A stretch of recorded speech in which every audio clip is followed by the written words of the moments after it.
ونشهد أن محمدا عبده ورسوله الذي لا نبي بعده اللهم فصل وسلم وكرم وبارك على نبينا وسيدنا محمد وعلى آله الطاهرين وصحبه أجمعين وذرياته وأمته إلى يوم الدين أما بعد فيا عباد الله أحباب الله وأحباب رسوله صلى الله عليه وسلم أوصي نفسي وإياكم بتقوى الله فقد فاز المتقون فلا تموتن إلا وأنتم مسلمون فقال تعالى يا أيها الذين آمنوا اتقوا الله حق تقاته ولا تموتن إلا وأنتم مسلمون.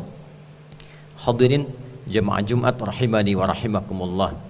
Mengawali khutbah ini, khatib ingin mengingatkan dan mengajak kita semua tanpa kecuali untuk senantiasa meningkatkan pujian, syukur dan takwa kita kepada Allah Subhanahu wa taala. Semoga dengan itu hidup kita di dunia ini senantiasa dijaga, diberikan panduan berkehidupan terbaik yang mengantarkan pada kebahagiaan dan kesuksesan sejati di dunia dan di akhirat kelak insyaallah. Semoga Jumat ini dijadikan oleh Allah Subhanahu wa taala sebagai Jumat terbaik dari sekian Jumat yang pernah kita tunaikan.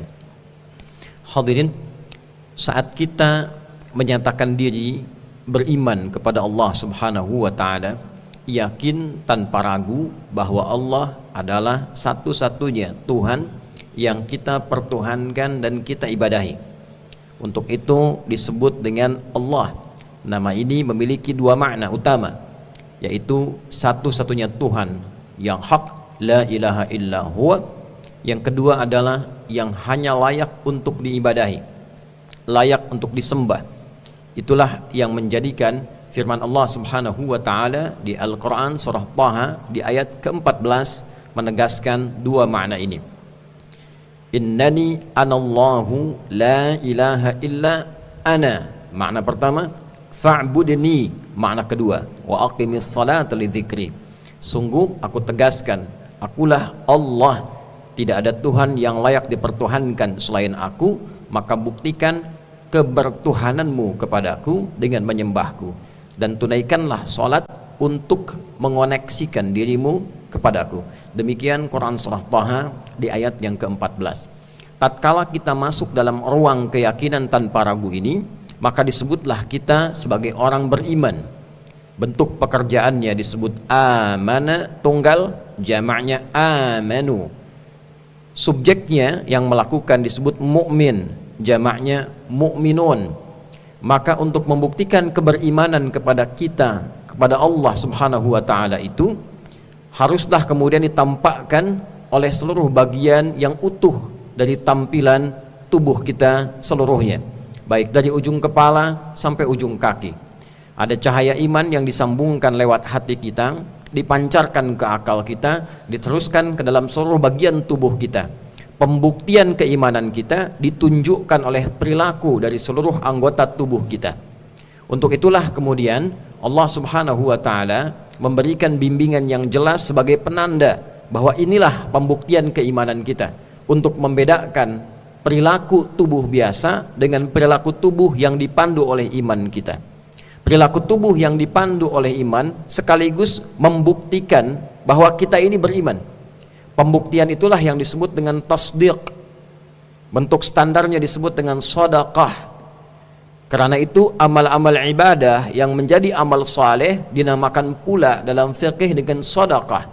Para ulama mendefinisikan sedekah dengan kullu ma'rufin sedekah. Setiap perbuatan baik yang didasari dengan dasar-dasar keimanan kita kepada Allah Subhanahu wa taala yang menjadi amal saleh itu disebut dengan sedekah. Jamaknya disebut dengan sedaqat.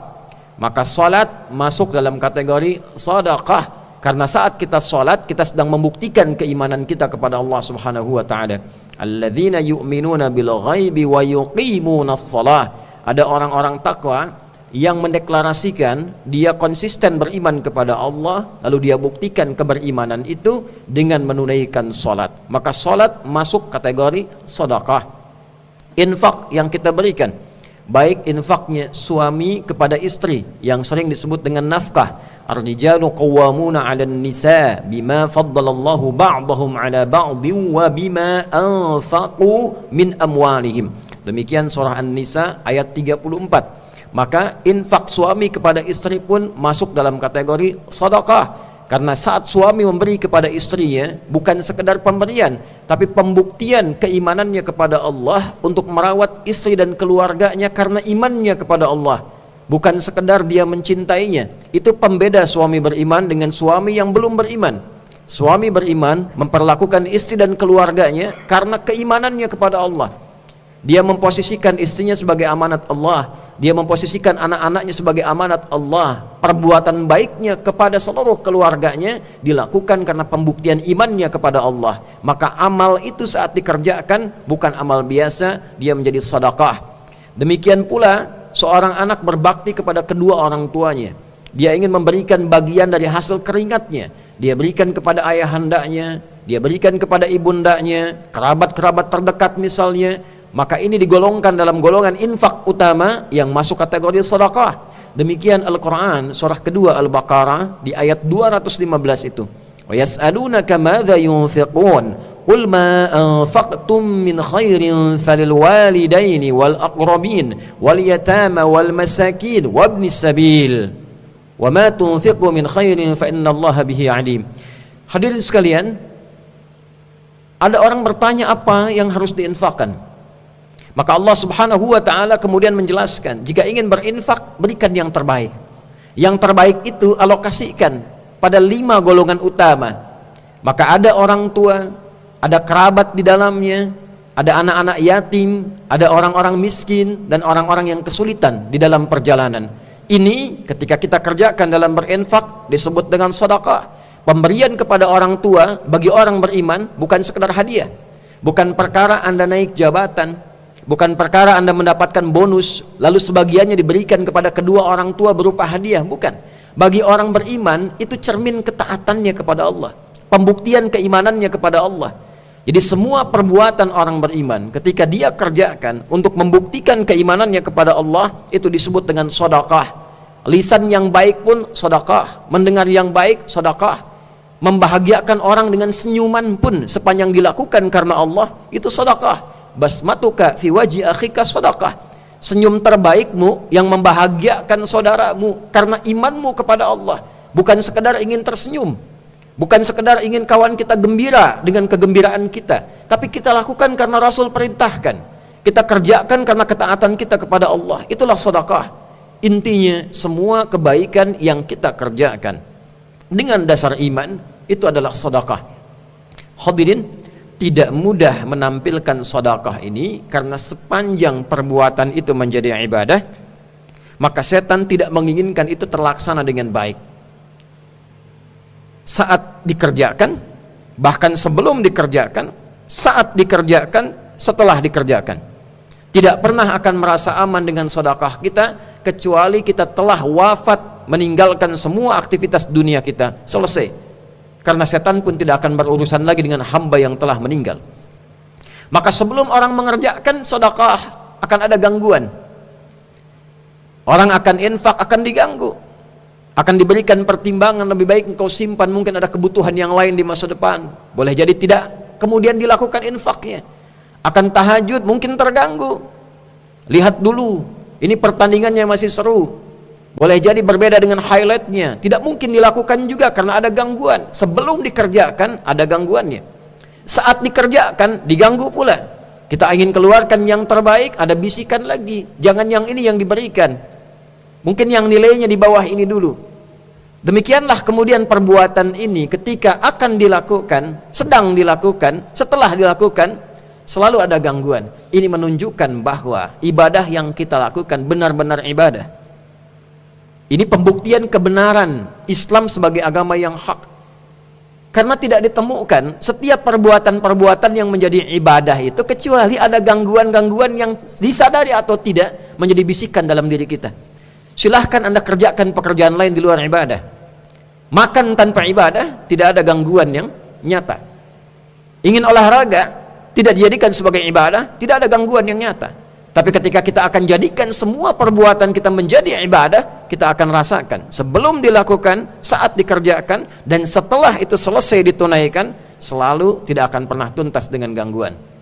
Di antara langkah-langkah syaitan yang menjadikan ibadah dan sedekah seorang hamba itu tidak ingin terjadi dengan sempurna dan coba ia hambat adalah langkah yang terakhir, menggoda pasca amal itu dilakukan. Maka hadirin, terkadang dibiarkan di awal amal dikerjakan, saat dilakukan terasa seperti biasa, tapi di penghujungnya ketika tuntas dilakukan, dia mencoba menggugurkan semua amalan itu setelah lelah dikerjakan. Anda bisa bayangkan orang yang telah membangun satu masjid, awalnya tak terfikir apapun, mulanya keluar ongkos pun tidak dia pikirkan, jumlahnya begitu besar, dikeluarkan, dibangun, selesai tuntas semua amalan itu, tiba-tiba datang setan dengan satu godaan dan hilanglah semua amal yang telah dilakukan itu.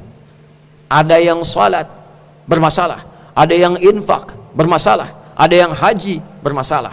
Di Jumat ini penting kita belajar dengan singkat dan padat hal apa yang sering diandalkan setan untuk menggugurkan amalan kebaikan sedekah kita yang tanpa sadar tiba-tiba hilang pahalanya di hadapan Allah Subhanahu wa taala.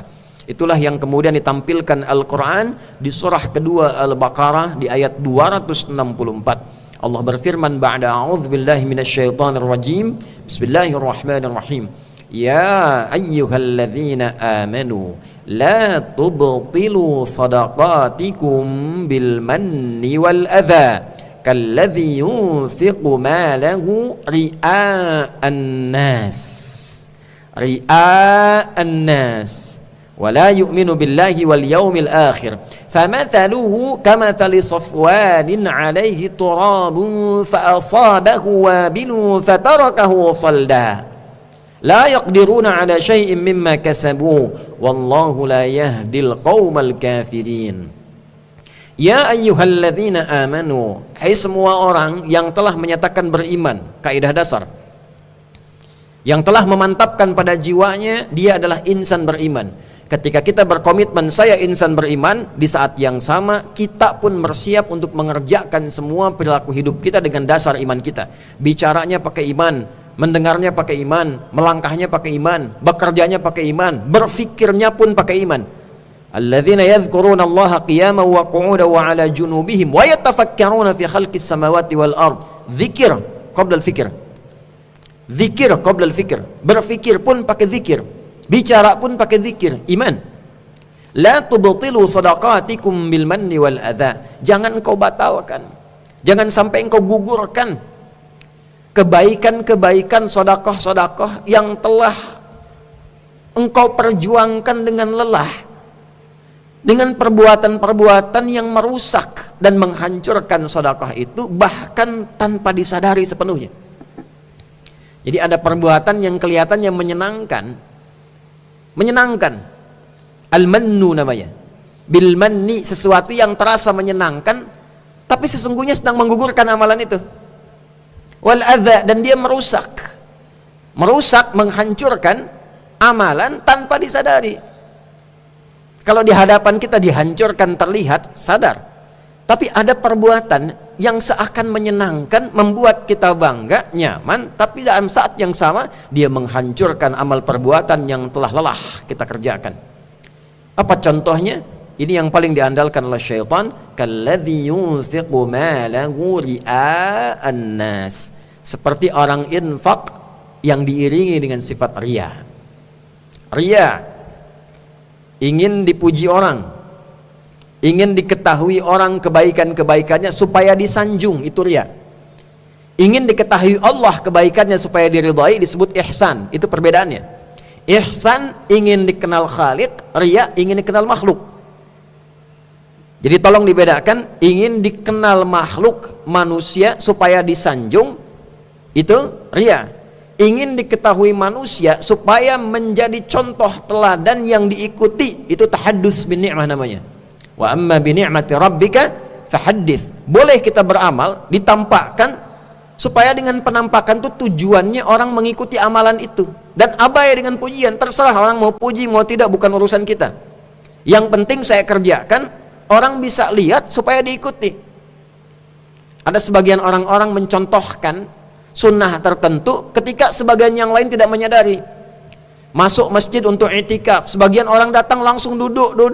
Orang ini sadar ada sunnah yang terlupakan. Dia datang menunaikan sholat 2 rakaat, sekaligus mencontohkan. Bukan untuk disanjung, tapi supaya orang tahu bahwa ada sunnah yang terlupakan di sini. Itu bagian yang boleh ditampilkan. In tubdus sadaqati fa ni'mahi wa in tukhfuha wa tu'tuha al-fuqara'a fa huwa khairul lakum. Jika pun harus kita tampakkan dengan contoh yang pertama tadi, supaya orang menjadikan itu teladan dengan niat yang bersih, itu sebaik-baiknya sedekah yang bisa dikerjakan. Tapi kalau bisa sembunyikan, menjaga perasaan hati kita, itu lebih bagus. Jadi tolong dibedakan antara riya dengan menampakkan amalan untuk melahirkan kenikmatan, at-tahadduts bi an-ni'mah. Maka yang bermasalah ini riyanya, kalladzi yunfiqu malahu ria'an nas. Sehingga orang sekarang membedakan kalimat pertama dengan yang kedua dengan istilah yang baru. Yang kedua disebut dengan pencitraan, sebagian orang mengatakan demikian. Infaknya untuk pencitraan, dikeluarkan hartanya, jadi setelah itu bikin kemudian kampanyenya, dibuatkan kemudian posternya, disebutkan informasinya bahwa masjid ini dibangun berdasarkan infak si fulan supaya mendapatkan sanjungan, supaya mendapatkan keuntungan duniawi semata. Ada lagi orang-orang yang sholatnya riya, pencitraan. Ingin diketahui orang sholat supaya dapat sanjungan. Ternyata dia juga seorang yang rajin sholat. Ternyata dia juga seorang yang rajin baca Quran. Ternyata suaranya kalau ngaji bagus juga. Diniatkan hanya untuk mendapatkan sanjungan manusia. Itulah riya. Kalladzi yunfiqu malahu ria'an nas, orang infak riya bermasalah. Orang riya dalam salat pun bermasalah. Alladzina hum an salatihim sahun. Perhatikan kalimatnya. Fawailul lil musallin, celaka orang yang salat. Siapa yang celaka orang salat di sini? Bukan semua orang salat. Lanjutkan ayatnya. Alladzina hum an salatihim sahun, yaitu orang yang lalai dalam salatnya. Bagaimana dia bisa lalai? Alladzina hum yura'un, yang salatnya atas dasar pencitraan saja, ingin dicitrakan oleh makhluk bahwa dia orang yang menunaikan salat. Berjilbabnya hanya untuk dicitrakan saja, ngaji Qur'annya hanya untuk dicitrakan saja, pakai pecinya hanya untuk kelihatan saja bahwa dia pun orang muslim yang saleh. Itu bagian dari riya yang tidak bermanfaat nilainya. Maka hadirin, jangan dibayangkan ibadah saja. Ustadz juga demikian. Kalau tampilnya ngaji karena riya, mengajarnya karena ingin populer, riya saja, ingin disanjung oleh orang-orang, menjaga update status karena untuk terjaga popularitasnya, tidak ada amal di dalamnya, gugur amalannya. Jadi tidak hanya berlaku untuk masyarakat biasa, bagi ustadz, bagi kiai, bagi alim, bagi ulama, setan masuk ke dalamnya. Untuk itulah hadirin, mari di Jumat ini kita sedikit mengevaluasi bagian dari etape dan alur kehidupan kita. Boleh jadi ada amal-amal yang pernah kita banggakan, kita lakukan, ternyata tidak punya nilai di hadapan Allah Subhanahu wa ta'ala. Kelihatannya indah disanjung, enak, membanggakan, tapi saat yang sama itu jebakan terdahsyat yang dipasang oleh setan untuk menggugurkan amalan-amalan yang pernah kita kerjakan. Oleh karena itu, mari saya mengajak pertama untuk saling mendoakan. Doakan khatib. Khatib pun mendoakan kita semuanya supaya hidup kita dijaga oleh Allah Subhanahu wa ta'ala. Pandangan kita benar, perkataan kita benar, pendengaran kita benar, hidup kita dilakukan dengan cara yang benar. Dan di antara kebenaran itu, kita menjaga amal sebelum dilakukan, saat dikerjakan, dan setelah tuntas ditunaikan. Semoga khutbah yang singkat ini diridhai oleh Allah Subhanahu wa ta'ala, diberikan pemahaman yang kuat pada jiwa kita, dan diberikan kemampuan pada kita untuk mengamalkan seluruh amalan yang dituntunkan oleh Rasulullah SAW dengan penuh keimanan dan keikhlasan. Barakallahu li wa lakum fil Qur'anil azim wa nafa'ni wa iyyakum bima fihi minal ayati wa dzikril hakim wa taqabbala minni wa minkum tilawatahu innahu huwas samiul alim. Ud'ullaha yastajib lana wa lakum jami'an.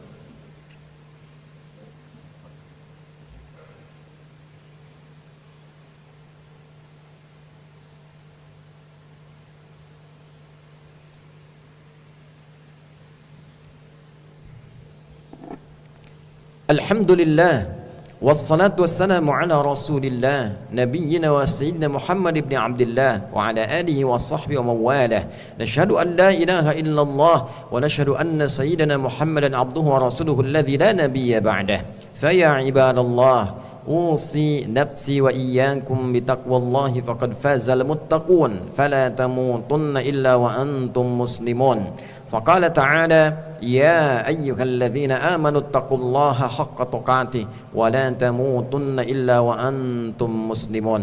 Hadirin, mari kita berdoa kepada Allah Subhanahu wa taala di Jumat ini untuk kebaikan kita, keluarga kita, masyarakat, bangsa dan negara kita. Mudah-mudahan doa kita diterima oleh Allah Subhanahu wa taala dan kita panjatkan dengan penuh